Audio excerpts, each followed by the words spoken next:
Title: My brother's girlfriend stole from my daughter, so I opened her suitcases before she could leave. Broken Heart Section 1. The weekend that broke the trust.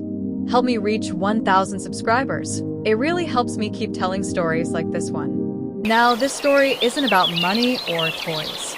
It's about trust, the kind of trust that snaps once and never rebuilds.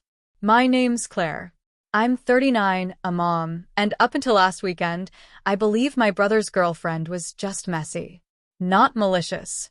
Not a thief. But that belief shattered faster than I could blink. Chase, my younger brother, had been dating Vivian for almost 2 years. She had 2 little girls from a previous relationship and a baby boy with Chase, my nephew. When they came to visit, it was chaos in the sweetest way. Toys on the floor, juice boxes everywhere. Laughter that filled my house. I liked it. It made me feel like family still mattered. They visited often. I always opened my door, cooked for everyone, gave them the guest room, and let the kids play freely with my daughter. Her name's Lily. She's 11, old enough to understand when something's wrong, but still young enough to cry when her world tilts. Last weekend, after Chase and Vivian packed up and left, Lily came running into the kitchen, her voice trembling. "Mom, my toys are gone." I thought she was exaggerating. Kids misplace things. So we searched under beds, behind couches, in the backyard. Nothing. I asked her what exactly was missing. She listed them out. A few dolls, a jewelry kit, a small music box her grandmother had given her. That's when I noticed the way her voice cracked on that last one. The music box. It was special. And something in my stomach turned cold. I called out to Vivian's girls. They were still near the car, waiting for Chase to finish loading the stroller. "Hey girls, have you seen Lily's toys?" They froze, looked at each other. And then, nothing, just silence. That guilty silence that feels heavier than words. Asked Chase to come back inside.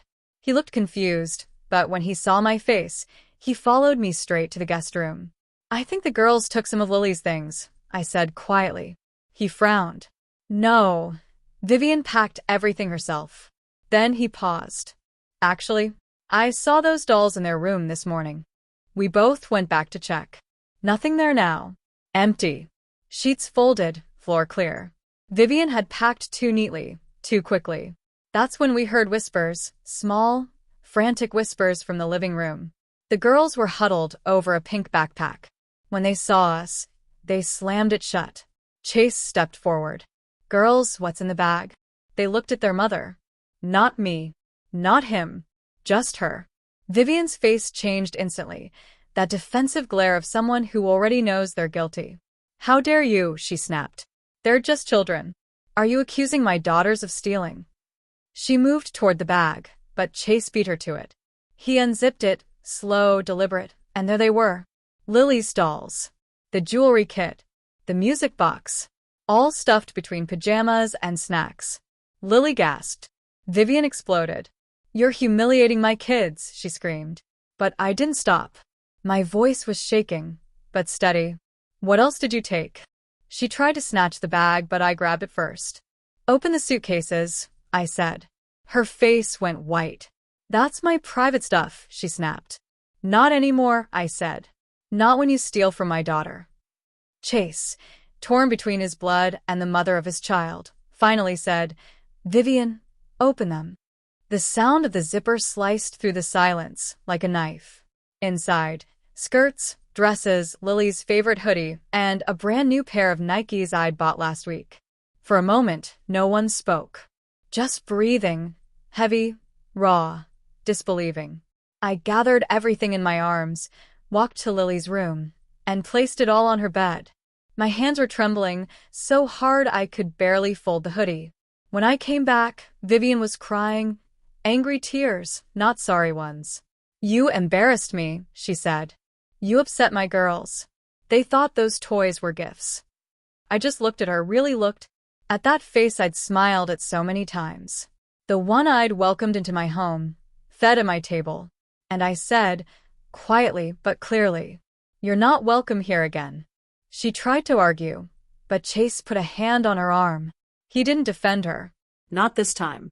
They left without another word. But that silence? It didn't bring peace. It just left a hole where family used to live. It's been a week since that day, and my phone hasn't stopped buzzing.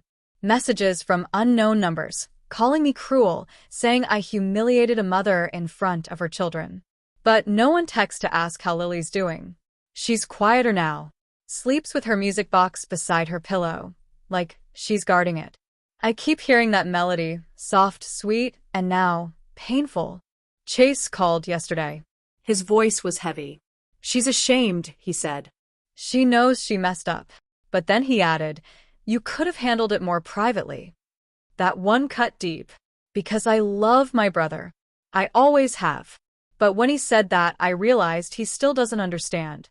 This wasn't about privacy. This was about honesty. And sometimes, the truth has to be said loud enough for everyone in the room to hear. I don't regret opening those suitcases. I regret ever needing to. When trust breaks, it doesn't just fall, it explodes. And the pieces hit everyone, even the innocent ones. Maybe one day, Chase will see what I was trying to protect. Not just toys or shoes or clothes, but Lily's belief that our home is safe. That the people we love won't steal from us. Until then, my door stays locked.